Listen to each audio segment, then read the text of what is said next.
सभी को सादर नमस्ते। आप सभी का दिन शुभ हो। सनातन वैदिक धर्म यूट्यूब चैनल में आप सभी का पुनः एक बार हार्दिक अभिनंदन करते हैं। कर्म फल विवरण इस श्रृंखला को पढ़ रहे हैं। इस श्रृंखला की मैंने आपको अभी तक एक कक्षा पढ़ा दी है। आज की द्वितीय कक्षा होगी। कर्म और कर्मों के फलों के बारे में और कर्मों के फलों के भोग के विषय में एक सैद्धांतिक जानकारी आप सभी तक उपलब्ध कराने के लिए ये कक्षा चलाई जा रही है। कर्म क्या होता है, कर्म का फल कैसा कैसा होता है, किस प्रकार से हमें कर्म का फल मिलता है, अर्थात कर्म का फल जो विश्व के दार्शनिकों ने जो एक अटल सिद्धांत माना है वो कैसे कार्य करता है, संचालित होता है, उसके विषय में जानकारी ले रहे हैं। तो गत कक्षा में मैंने आपको ये बताया था कि एक तो कर्म के दो भेद बता दिए थे फल की दृष्टि से, एक सकाम कर्म और एक निष्काम कर्म। फिर सकाम कर्म के तीन भेद बताए थे, अच्छे कर्म, बुरे कर्म और मिश्रित कर्म। ठीक है। और निष्काम कर्म हमेशा अच्छे ही होते हैं, उनका बुरे और मिश्रित नहीं होते हैं। ठीक है।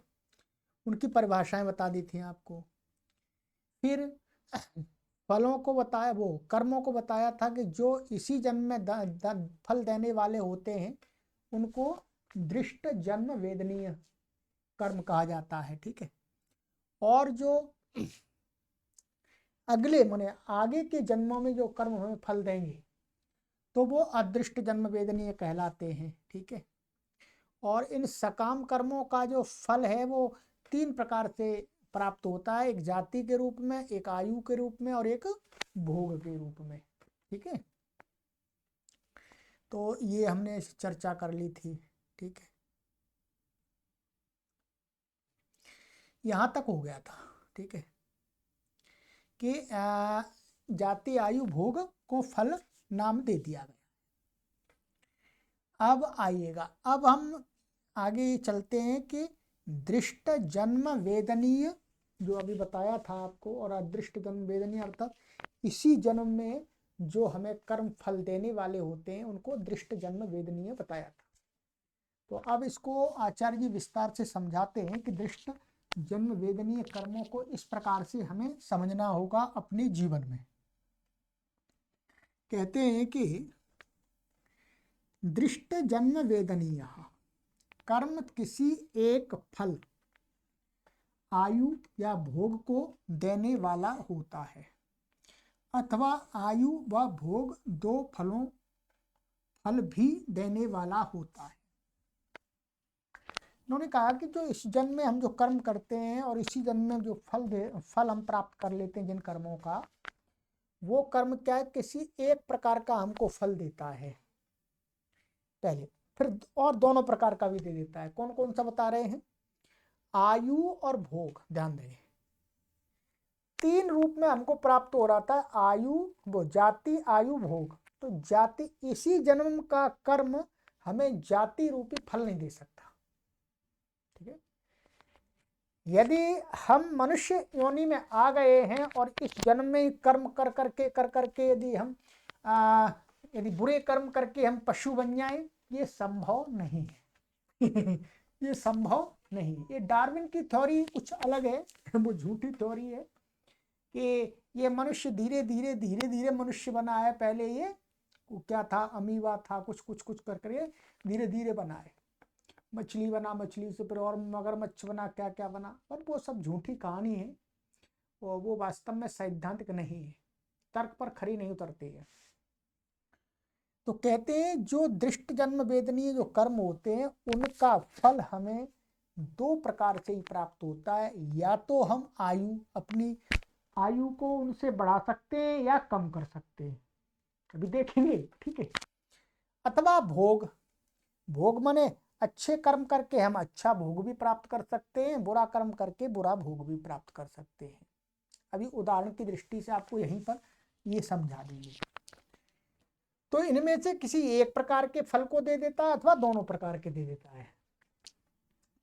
जैसे उचित आहार विहार व्यायाम ब्रह्मचर्य निद्रा आदि के सेवन से शरीर की रोगों से रक्षा की जाती है तथा बल वीर्य पुष्टि भोग सामर्थ्य व आयु को बढ़ाया जा सकता है, जबकि अनुचित आहार विहार से बल आयु आदि घट भी सकता है। अब देख रहे हैं ये सभी आयु से संबंधित ये सारी चीजें।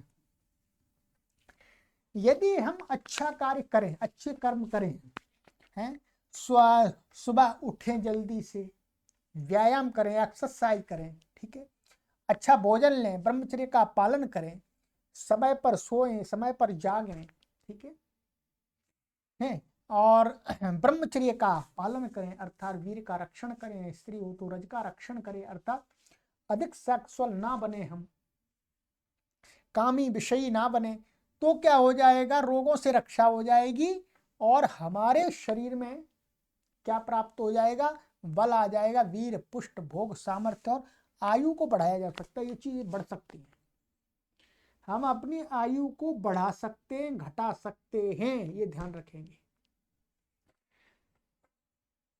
बहुत सारे क्या अधिकतर लोग के दिमाग में ऐसा विचार डाल दिया गया है, संस्कार डाल दिया गया है लोगों ने कि भाई आयु तो निश्चित है, जिस समय मरना है उसी समय मरना है व्यक्ति को, है माथे पे जो लिख के आ गया है उतना ही समय जीना है। ये गलत बात है, ये सैद्धांतिक पक्ष नहीं है, ये तार्किक पक्ष नहीं है, ये चिंतनशील बात नहीं है।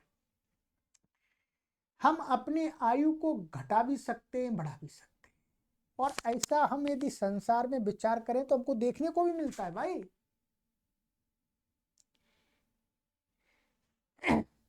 यदि मैं अच्छा भला हूं और मुझे कोई आकर के गोली मार दे तो मर जाऊंगा मैं, तो इसका मतलब ये नहीं कि मेरी आयु उतनी है। यदि हम ये सिद्धांत मान लेते हैं कि हमारी आयु निश्चित ही है जी, जब तक लिखी नहीं है तब तक मरेंगे ही नहीं, तो दनादन बंदूक मारेगा आतंकवादी तो भी नहीं मरेंगे, ऐसा होता है क्या? नहीं होता, नहीं होता, मर जाएंगे। इस शरीर को प्रतिकूल जैसे ही स्थिति प्राप्त होगी है मृत अवस्था में चला जाएगा, ठीक है, अर्थात आत्मा यहां से निकल जाएगी। तो ये वास्तव में क्या है, हम अपने कर्मों से अपनी आयु को घटा भी सकते हैं, बढ़ा भी सकते हैं, ठीक है, और ये बात तार्किक भी है, तार्किक भी है वास्तव में।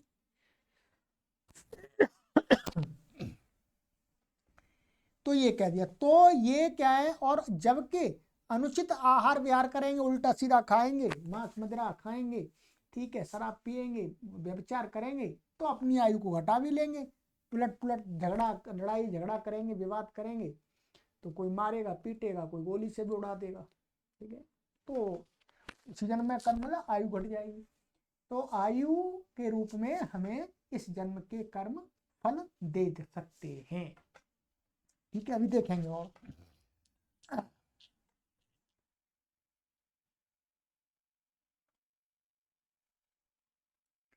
दृष्ट जन्म वेदनीय कर्म जाति रूप फल को देने वाले नहीं होते, ठीक है, क्योंकि जाति अर्थात योनि तो इस जन्म में मिल ही चुकी है, उसे जीते जी बदला नहीं जा सकता, ठीक है, ये योनि की बात कर रहे हैं, ये इसकी नहीं कर रहे, ब्राह्मण क्षत्रिय और उसकी ये जाति नहीं है, ये तो बदल जाती है, बदल जाती है भाई। बहुत सारे जो पुराने समय में जब इस्लाम का काल था तो जबरदस्ती हिंदुओं में सैकड़ों जातियों के लोगों को मुसलमान बना दिया गया, उनकी जो वर्तमान में जाति चल रही है वो बदल दी गई, परंतु वो ये जाति नहीं है वास्तव में।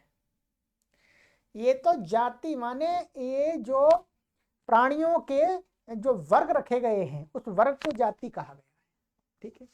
मनुष्य एक जाति है। फिर मनुष्यों में जातिगत भेद नहीं है, वो अपने अपने हिसाब से सामाजिक व्यवस्था के अनुसार वो भेद किए गए हैं, ठीक है। और ये जो मनुष्यकृत जो भेद है, ये तो पशु से मनुष्यकृत भेद क्या है, ये ईश्वरीय व्यवस्था है, इसको कोई मनुष्य नहीं करता। कोई मनुष्य किसी मनुष्य को पशु से भिन्न नहीं बनाता। ये ईश्वरीय व्यवस्था से पशुओं आदि अन्य प्राणियों से भिन्न हम मनुष्यों की आकृति हमें प्राप्त होती है, मनुष्य शरीर की आकृति, और हमारे से भिन्न उन योनि वालियों को, उन योनि वाले प्राणियों को प्राप्त होती है। ये बहुत विचार की बात है, ठीक है। तो योनि नहीं बदली जा सकती, अर्थात जाति नहीं बदली जा सकती। जाति तो मनुष्य योनि जब तक मरेंगे तब तक वही रहेगी। क्या कोई ऐसा है कि बदल दे? टेक्नोलॉजी थोड़ी थोड़ी ऐसी आ रही है कि भाई स्त्री को पुरुष बना देते हैं, पुरुष को स्त्री बना देते हैं, ठीक है। परंतु पुरुष से किसी को कुत्ता बना दें, भाई स्त्री पुरुष तो दोनों ही मनुष्य हैं एक तरह से, मनुष्य ही है। और वो भी क्या है, जो भी बनाते हैं वो भी एकदम रियल तो नहीं बनते। रियल जो एक यदि पुरुष अपने आप को स्त्री बनवा लेता है तो उसके अंदर जो प्राकृतिक जो एक नेचुरल स्त्रीत्व के जो गुण होते हैं वो नहीं आते, कुछ आ जाते हैं, ठीक है। तो इसलिए जो ईश्वरीय जो प्रदत्त जो व्यवस्था है उसके द्वारा जो हम होते हैं तो वास्तव में वही नेचुरल होते हैं और वही रियल होते हैं। तो वही कहा इन्होंने कि जीते जी नहीं बदली जा सकती, तो इसलिए अब नहीं बदली जा सकती तो इस जन्म में जो कर्म हम करते हैं उनका फल इसी जन्म में मिलेगा, तो जाति रूप में तो नहीं मिल सकता। जैसे मनुष्य शरीर की जगह पशु शरीर बदल लेना नहीं हो सकता, हाँ मरने के बाद तो शरीर बदल सकता है, पर मरने के बाद नई योनि को देने वाला जो कर्म होता है वो अदृष्ट जन्म वेदनीय कहा जाएगा, न कि दृष्ट जन्म वेदनीय।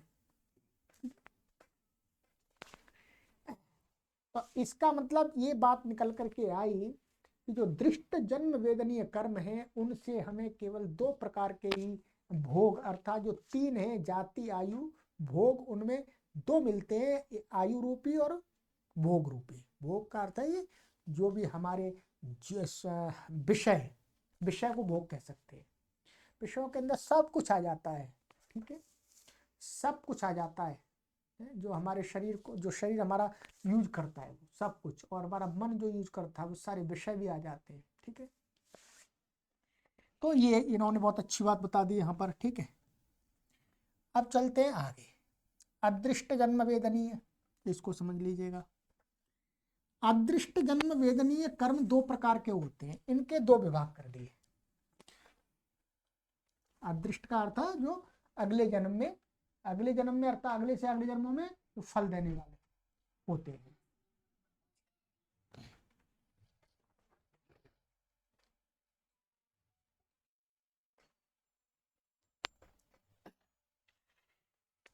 तो इसमें नंबर एक है नियत विपाक, अदृष्ट जन्म वेदनीय कर्म, ठीक है। दूसरा है अनियत विपाक, इनको समझेंगे, नियत विपाक क्या होता है, अनियत विपाक क्या होता है, ये बता देंगे भी। कर्मों का ऐसा समूह दिख रहा होगा, मैं इसको जूम कर देता हूं। कर्मों का ऐसा समूह जिसका फल निश्चित हो चुका हो और अगले जन्म में फल देने वाला हो, उसे नियत विपाक कहते हैं। ना नियत विपाक अदृष्ट जन्म वेदनीय कर्म। क्या? कर्मों का ऐसा समूह, कर्म अर्थात जो हमारा एक, हम जो भी कुछ एक्शन करते हैं, कर्म का अर्थ क्या है, कर्म इकट्ठे होते हैं। किस रूप में होते हैं? संस्कार रूप में कर्म इकट्ठे होते हैं। जो भी कुछ हम करते हैं उसकी छाप बन जाती है, ठीक है। तो उन संस्कारों का जो समूह इकट्ठा होता है, तो पहले एकदम जस्ट फल नहीं देता। तो कर्मों का वो ऐसा समूह जिसका फल निश्चित हो चुका है, माने कुछ कर्म ऐसे कुछ हुए और वो इकट्ठे होकर के उनका एक फल के रूप में निश्चय हो गया। अब ये व्यवस्थापक ही जानता है कि भाई कितने कर्मों का समूह बन गया, ठीक है, ये अब हम नहीं जान सकते। और अगले जन्म में फल देने वाला हो, इस जन्म में नहीं देने वाला हो, ठीक है। कभी क्या होता है, जैसे हमने 10 काम किए, 10 काम किए, 10 कामों का हमको एक इकट्ठा फल मिल जाता है। भाई एक लौकिक व्यवहार में देखें तो क्या दिखता है, जैसे कोई व्यक्ति होता है प्रतिदिन कार्य करता है। कुछ व्यक्ति ऐसे होते हैं, कुछ व्यक्तियों का मालिक ऐसा होता है कि भाई प्रतिदिन जो काम किया और उसको उतना पैसा दे दिया, फल रूप में जो पैसा दे दिया। और कुछ मालिक ऐसे होते हैं कि भाई भाई सप्ताह भर काम करवाते हैं, सप्ताह के एक बार में इकट्ठे पैसे देते हैं। ठीक, मैं लौकिक उदाहरण दे रहा हूँ, एकदम बिल्कुल उदाहरण वैसा वैसा घटित नहीं होगा। इसी प्रकार से कुछ ऐसे भी मालिक होते हैं जो 1 महीना की सैलरी देते हैं, जैसे संस्थानों में होता है। 30 दिन तक क्या जो 1 महीना होता है उतने पूरे बार व्यक्ति कार्य करता है, तब उसके बाद में उसको उसकी सैलरी रूप में उसको उसका फल दे दिया जाता है। तो ऐसे एक कर्मों के विषय में है कि कुछ कर्म ऐसे भी होते हैं कि अकेले अकेले भी फल दे देते हैं, और कुछ कर्म ऐसे होते हैं कि समूह के रूप में, छोटे समूह के रूप में, बड़े समूह के रूप में और बड़े समूह के रूप में फल देते हैं।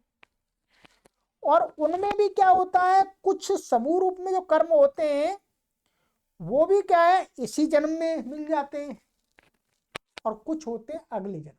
तो कहते हैं यहां पर इन्होंने ये बताया कि कर्मों का ऐसा समूह जिसका फल निश्चित हो चुका है, अर्थात ईश्वर की तरफ से, ईश्वरीय व्यवस्थापक है कर्मों का, तो फल देने वाला, तो उसकी तरफ से निश्चित हो गया है कि भाई इन कर्मों का ये फल मिलेगा और अगले जन्म में मिलेगा, वो भी इस जन्म में नहीं मिलेगा।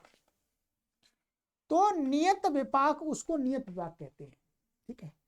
अब बहुत सारे लोग क्या है, इसको हंसी में भी ले सकते हैं, मजाक में भी ले सकते हैं, पर हंसी मजाक में इस बात को वही लोग लेंगे जिन्होंने कभी एकाग्रता पूर्वक इस संसार की व्यवस्था पर चिंतन नहीं किया है, स्वयं के विषय में कभी चिंतन नहीं किया है।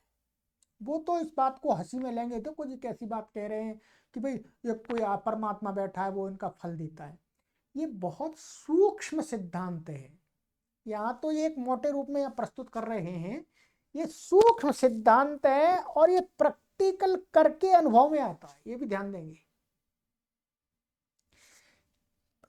जब ये स्वयं यदि कोई इसको प्रैक्टिकल करे तब उसको मानेगा, परंतु क्या है, हम जो अब आपके हमने प्रैक्टिकल किया, हमने प्रैक्टिकल नहीं किया, हमें अपने जो आप तो लोग हुए हैं, दार्शनिक लोग हुए हैं, उनकी बात पर विश्वास है,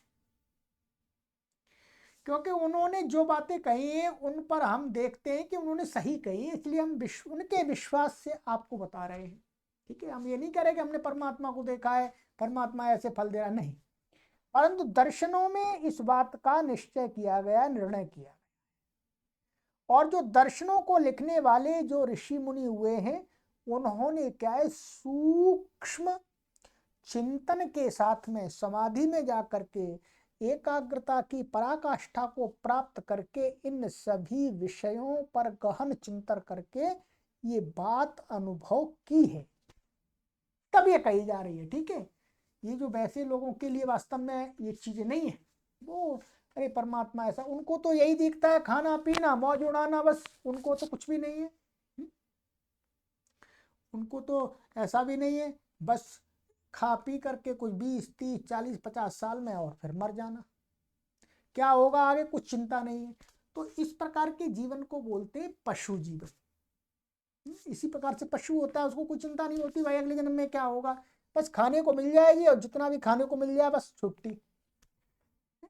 तो ये मनुष्यों में भी कुछ पशुवत जीवन जीते हैं, तो उनके लिए तो ये बातें नहीं है, क्योंकि ये चिंतनशील विचारशील लोगों के लिए हैं जो मनुष्यता का जीवन जी रहे हैं। तो नियत विपाक कहते हैं कर्मों का ऐसा समूह जिसका फल किस रूप में कब मिलेगा वो यह निश्चित न हुआ हो, उसे अनियत विपाक कहते हैं।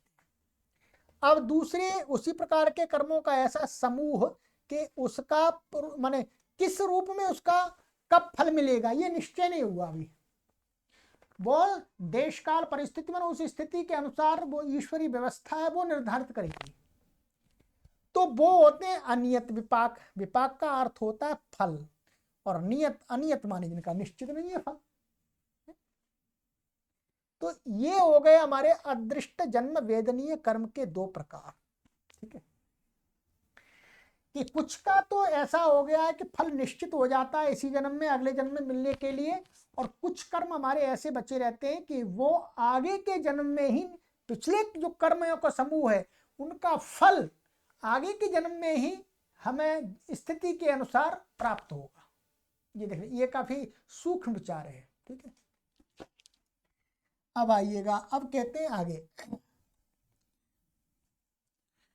कर्म फल को शास्त्र में कर्माशय के नाम से कहा गया है। ठीक है कर्म फल को जो शास्त्र दर्शन आदि उसमें कर्माशय बोलते हैं।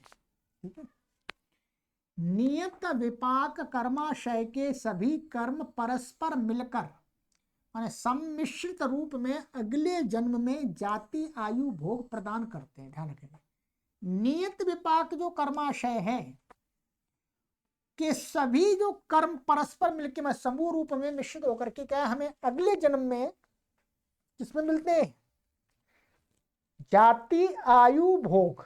जो हमारा अगले जन्म में जो जाति होगी और फिर उसके लिए हमें एज आयु भी मिलेगी। ऐसा तो नहीं कि भाई एकदम जिए मर गए, कुछ तो आयु होगी, आयु तो जरूर होगी। यदि जन्म मिला है तो आयु होगी। हाँ आयु कम ज्यादा हो सकती है हमारे उसके अनुसार कर्मों के अनुसार। ठीक है परंतु आयु जरूर मिलेगी और भोग भी मिलेगा। अर्थात ऐसा नहीं कि जिए, कुछ भोग तो माँ के गर्भ में ही मिलता है। वास्तव में भोग तो हमारा माँ के गर्भ से आरंभ हो जाता है। जैसे ही हमारा शरीर कुछ ऐसी अवस्था तक आ जाता है कि वो मूवमेंट करने लगता है, तभी से दूध आदि का सेवन उसको जो नली होती है यो नाभि की, तो वो माता के उससे जुड़ी होती है, तो वहां से लेता रहता है, तो वहां से ही उसका भोग चालू हो जाता है वास्तव में। ठीक इन तीनों का संक्षिप्त विवरण निम्न प्रकार से जानने योग्य है। ये बता रहे हैं कि इन तीनों बातों का जो बता रहे हैं इनका जाति और आयु भोग का वो नीचे ये समझा रहे हैं। ठीक चलिएगा नंबर 1 जाति। इस जन्म में किए गए कर्मों का सबसे महत्वपूर्ण फल अगले जन्म में जाति शरीर के रूप में मिलता है। क्या इस जन्म में जो किए गए कर्म हैं उनका सबसे महत्वपूर्ण फल वो क्या है जन्म में जाति माने शरीर के रूप में मिलता है कि हम किस योनि में जा रहे हैं। ये योनि तो हमारी वही निश्चित हो जाती है, कहाँ माँ के गर्भ में निश्चित हो जाती है कि हमको फीमेल बनना, वो हमको माने यदि मनुष्य के गर्भ मनुष्य स्त्री के गर्भ में जन्म प्राप्त हुआ तो मनुष्य योनि मिल रही है, और किसी अन्य प्राणियों के गर्भ में फीमेल के गर्भ में हमें जन्म मिल वो गर्भ धारण हो रहा है तो वो योनि मिल रही है। तो ये जाति शरीर के रूप में मिलता है। मनुष्य पशु पक्षी कीट पतंग स्थावर उनको बोलते हैं ऐसे वृक्ष के सब शरीरों की जाति के अंतर्गत ग्रहण किया है। स्थावर क्या है वृक्ष, अर्थात एक जगह जो स्थित रहते हैं। भाई चल तो नहीं सकते वृक्ष, जैसे हम चल सकते हैं वो भी हैं, उनके अंदर भी आत्मा है। ठीक है तो उनको स्थावर बोलते हैं।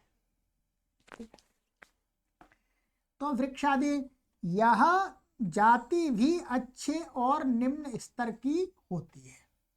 अब ये जाति है ये भी क्या है, एक जाति में भी माने माने श्रेणियां होती हैं, जैसे मनुष्यों में अनेक श्रेणियां होती हैं, श्रेणियां का अर्थात स्तर, ऊंचा नीचा, ठीक है, अथवा शारीरिक शारीरिक भेद होते हैं, ठीक है, मानसिक भेद होते हैं। तो यह जाति भी अच्छे और निम्न स्तर की होती है, जैसे बता रहे हैं, यथा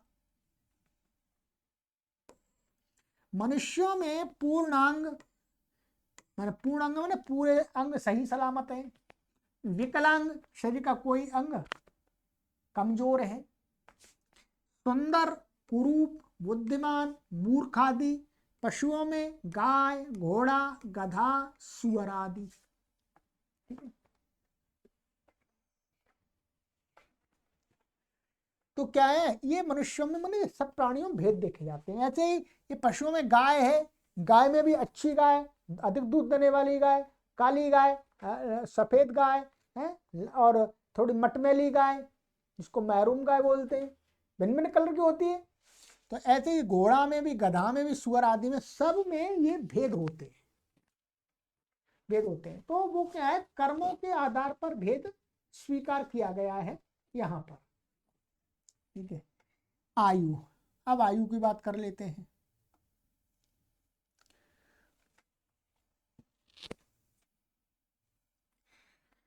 आयु के विषय में बता रहे हैं कि नियत विपाक कर्माशय का दूसरा फल आयु अर्थात जीवन काल के रूप में मिलता है। ठीक है, जैसी जाति माने शरीर योनि होती है, उसी के अनुसार आयु भी होती है। माने सभी की आयु समान तो नहीं होती, मनुष्य की आयु अलग है, गाय की अलग है, कुत्ते की अलग है, कीट पतंग मक्खी चींटी आदि की अलग अलग आयु होती है। यथा मनुष्य की आयु सामान्यतः 100 वर्ष, गाय घोड़ा आदि पशुओं की 25 वर्ष, 25 बताइए, वैसे 20 के करीब होती है, लगभग 25 भी हो जाती होगी। तोता चिड़िया आदि पक्षियों की 2-4 वर्ष होती है। मक्खी मच्छर भंवरा तितली आदि कीट पतंगों की 2-4-6 मास की होती है। ठीक है, तो ये आयु भेद से माने योनि भेद से आयु कम ज्यादा प्राप्त होती है। ठीक है, तो ये हो गया, ये तो आयु के विषय में बता दिया। अब है भोग। अच्छा, ये और भी आ गया,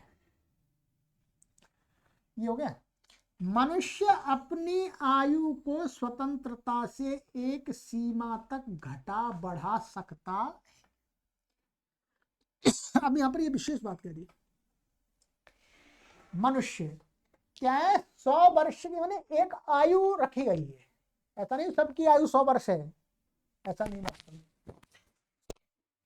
परंतु मनुष्य अपनी आयु को कम भी कर सकता है, सुसाइड करके जल्दी भी मर सकता है, एक्सीडेंट में मर सकता है, किसी भी घटना में मर सकता है। ये वस्तुतः उसके जिसको अकाल मृत्यु कहते हैं, अकाल मृत्यु उसी को तो कहते हैं जिसका काल नहीं है, अर्थात समय नहीं है। ठीक है, तो स्वतंत्रता से एक सीमा तक, एक सीमा तक का यही अर्थ है वास्तव में, 100, 110, 120, बस, अधिक नहीं है वास्तव में। जो एक शास्त्रों के नाम से लोगों में एक अफवाह फैला दी है कि लोग पहले पुराने समय में 300-300 वर्ष जीते थे, 400-400 वर्ष, ऐसा ही झूठ बात है। मनुष्य की आयु औसतन औसतन 100 वर्ष रखी गई है। 100 वर्ष का रखी गई तो मतलब यही है कि 10-20 साल और जी सकता है।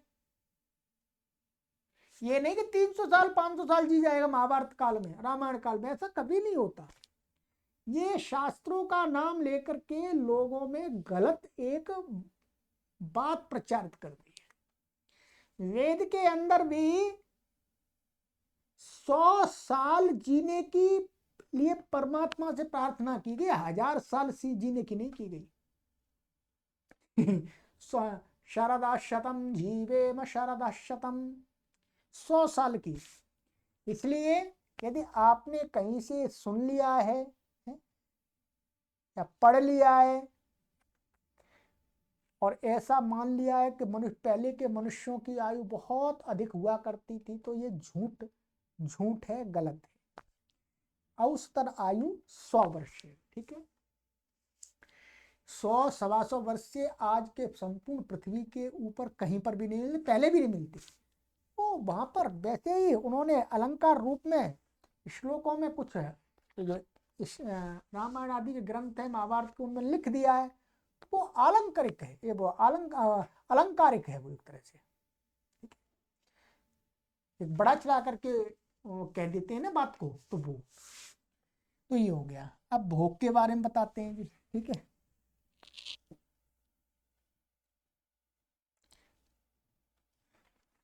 भोग है नियत विपाक कर्माशय का तीसरा फल भोग होता है। भोग क्या बताते हैं? सुख दुख को प्राप्त कराने वाले साधन के रूप में मिलता है भोग। हेलो ठीक है। जैसे जाति शरीर योनि होती है, उसी जाति के अनुसार भोग होते हैं। सबके भोग, सभी जातियों के भोग अलग अलग रखे, अलग अलग बताए गए हैं, ठीक है।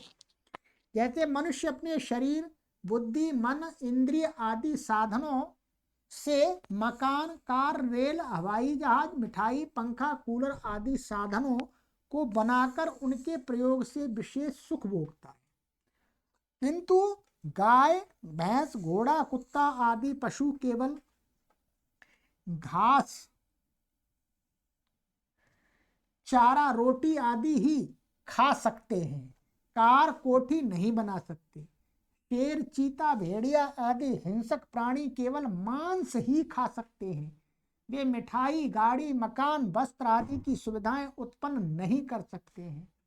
जैसा कि पूर्व कहा गया है, मैंने पहले बताया गया है कि नियत विपाक कर्माशय से मिली आयु व भोग पर दृष्ट जन्म वेदनीय कर्माशय का प्रभाव पड़ता है। ध्यान देंगे, जो हमें पिछले कर्मों के आधार से जो आयु मिली है, भोग मिला है, जाति मिली है, जाति पर तो उस जन्म में कोई प्रभाव नहीं। जो इस जन्म के जो कर्म हैं, क्या है, मेरे पिछले जन्म के जो कर्म हैं, उन कर्मों का मेरा फल मिला, मुझे मानिएगा, क्या है, मुझे फल मिला। पिछले कर्मों के आधार पर मुझे आयु मिल गई, मानिएगा 80 वर्ष। योनि मिल गई मनुष्य योनि। तो मनुष्य योनि को तो प्रभावित नहीं किया जा सकता। मैं इसी जन्म में, अब इस जन्म में जो कर्म कर रहा हूं, उस कर्म के द्वारा केवल दो ही चीज प्रभावित होती हैं, क्या? आयु और भोग। ध्यान रखेंगे, जाति प्रभावित नहीं होती, ये पहले ही बता दिया। तो ये कह रहे हैं कि नियत विपाक कर्माशय से जो मिली हमको आयु या भोग किसी भी प्राणी को है, वो दृष्ट जन्म वेदनीय कर्माशय, माने इस जन्म में किए जा रहे जो कर्म हैं, उनका प्रभाव, उन कर्म का फल का प्रभाव पड़ता है, जिससे आयु व भोग घट बढ़ सकते हैं। पर ये एक सीमा तक, उस जाति के अनुरूप सीमा में ही बढ़ सकते हैं। ये बिल्कुल सही है। एक सीमा तो है, एक लिमिटेशन है। क्या लिमिटेशन है? कि मानिएगा मुझे 80 वर्ष मिली, अब मुझे 80 वर्ष आयु मिल गई, परंतु मैं इस जन्म में ऐसे काम करना आरंभ कर दूं, बुरे कर्म करना आरंभ कर दूं, व्यभिचार आरंभ कर दूं, मैं शराब पीना, मांस खाना, उलट पुलट खाना, अपना रहन सहन बिल्कुल खराब कर दूं, तो मैं अपनी 80 वर्ष की आयु को कम कर लूंगा अपने इस जन्म के कर्मों के फल के प्रभाव से। वही बताया ये, ठीक है। और मुझे 80 वर्ष मिली है, तो मैं एक सीमा तक उनको बढ़ा भी सकता हूं। 80 वर्ष को मैं 100 वर्ष भी कर सकता हूं, अपने अच्छे आचरण, अच्छे आचार व्यवहार से, अच्छे खान पान से, अच्छी दिनचर्या से, ठीक है। सीमा तक, सीमा अर्थात वही है 100 या 125, ऐसा नहीं कि 500 या 1000 वर्ष कर लूं, ऐसा नहीं होगा, ठीक है। ठीक इसी प्रकार से यहां पर ये कहा जाति अर्थात मनुष्य जाति के अंदर हैं, तो मनुष्य जाति की जो सीमाएं, उतने ही साधन प्राप्त कर सकते हैं। अब कोई कुत्ता, गाय, बैल आदि आदि में जन्म मिले और वो चाहे कि मैं गाड़ी और मैं अपने पुरुषार्थ से गाड़ी बना लूं, नहीं, उनकी सीमा वहीं तक है खाने की, अर्थात वो अच्छी घास खा सकते हैं, अच्छा कुछ कुछ कर सकते हैं अपने परिश्रम से, उनकी भी अपनी एक सीमा है, और वो भी अपनी आयु को कम ज्यादा कर सकते हैं। खरगोश है, शेर के सामने चला जाए तो शेर झट से मार देगा उसको, थोड़ा दूर रहेगा बच बच करके रहेगा तो लंबा जी जाएगा। अब ऐसा तो नहीं कि खरगोश की आयु 10 वर्ष कर दी या 5 वर्ष कर दी तो जाए शेर के सामने चला जाए तो भी वो मरेगा ही नहीं, ऐसा तो नहीं है। वो उल्टे कार्य करेगा, उल्टा ही करे उसका, कि अपने शत्रु के सामने जाना उल्टा कार्य, विपरीत कार्य है, तो उससे कम कर सकता है। तो एकदम साफ कहा है कि एक सीमा, उस जाति के अनुरूप सीमा, मतलब प्रत्येक जाति के जो जो सीमाएं हैं उसके उसमें रह करके ही बढ़ा जा सकता है। ठीक है, बढ़ सकते हैं। ये बहुत अच्छी बात बताई है, ये आपको दर्शन पढ़ेंगे तो भी आपको ये बातें नहीं समझ में आएंगी। चलिएगा, ये हो गया हमारा समय, 35 मिनट हो गई है। अच्छा, आइएगा थोड़ा सा ये और पढ़ लेते हैं, फिर आगे चलेंगे, अगली कक्षा में चलेंगे। अदृष्ट जन्म वेदनीय कर्माशय, ठीक है, के अंतर्गत अनियत विपाक कर्मों का फल भी जाति आयु भोग के रूप में ही मिलता है। क्या अदृष्ट जन्म वेदनीय कर्माशय के अंतर्गत जो अनियत विपाक अर्थात जिनका फल निश्चित, जिन समूह कर्मों के समूह का फल निश्चित नहीं किया गया अगले जन्म के लिए, उनका भी फल क्या है, जाति और आयु और भोग के रूप में ही मिलता है। परंतु यह फल कब और किस रूप में मिलता है, इसके लिए शास्त्रों में 3 स्थितियां माने गतियां बताई गई है, प्रक्रिया बताई गई है। वो कौन सी है? नंबर 1, कर्मों का नष्ट हो जाना, साथ मिलकर फल देना और दबी रहना। ठीक है, अब इन पर हम करेंगे अगली कक्षा में चर्चा। ठीक है, कि जो अदृष्ट जन्म वेदनीय कर्माशय में जो अनियत में विपाक वाले कर्म हैं उनका फल हमें इस जन्म में अगले जन्म में जो मिलता है वो क्या है, 3 प्रकार से मिलता है। ठीक है, चलिए बहुत सुंदर, हमको ही आनंद आ रहा है, हमको ही आनंद आ रहा है, तो आपको तो बहुत आनंद आएगा। और यदि विदेश आदि में रहते हैं आपके मित्रगण, उनको भी इन कक्षाओं को शेयर कीजिएगा। ठीक है, चलिएगा, हम आप सभी तक ज्ञान को पहुंचाने के लिए कार्य कर रहे हैं, हमारा और कोई उद्देश्य नहीं है। क्योंकि आराम तो हम भी कर सकते हैं, पर हम आराम करने में अपना कल्याण नहीं समझते हैं, अपना कल्याण समझते हैं अधिक से अधिक हम समाज को दे दें। जो भी कुछ हमारे है, हमारा है, हमारे पास में है, अपना तो कुछ है नहीं वैसे, पर जो भी हमें लगता है हमारे पास विद्या है, जो भी कुछ है, हम दूसरों के लिए उसको अधिक से अधिक उपयोगी बना दें। यही हमारा उद्देश्य है। तो इसी उद्देश्य को आप भी अपनाइएगा, तो आपको वास्तव में सच्चा आनंद प्राप्त होगा, सच्चे सुख की अनुभूति होगी। पैसा कमाइए, कोई परेशानी नहीं है, अच्छा घर बनाइए, बहुत अच्छी बात है, अपने संतानों को अच्छे संस्कार दीजिएगा, उनको संस्कृति से जोड़िएगा, ये भी आपके कर्तव्य है। ठीक है, चलिए आप सभी को प्रणाम करते हुए अपनी वाणी को विराम देते हैं। ओम शांति।